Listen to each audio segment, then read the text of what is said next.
వీళ్లకు తెలియక బోట్లు పాకిస్తాన్ సరిహద్దుల్లోకి పోయిందని పాకిస్తాన్ నేవీ వాళ్ళు వచ్చి అరెస్ట్ చేస్తే ఈ రాష్ట్ర ప్రభుత్వం కనీసం పట్టించుకుందా అని అడుగుతా ఉన్నాను ఈ మత్స్యకార సోదరుల గురించి.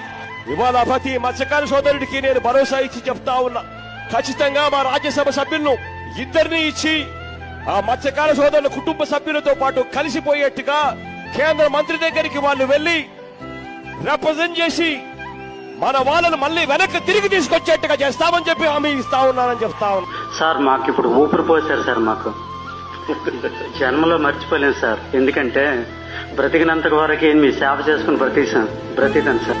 మాకు ప్రాణం పోసారు సార్. మీరు పోయేటప్పుడు చెక్కులు కూడా ఇస్తారు, తలా 5 లక్షల రూపాయలు ఇమ్మని చెప్పినాము, ఇస్తారు. దాంతో ఇంకా మళ్ళీ అక్కడికి పోకుండా ఆ డబ్బుతో కొంచెం ఇక్కడే ఏదన్నా స్థిరపడేట్టుగా ఏదన్నా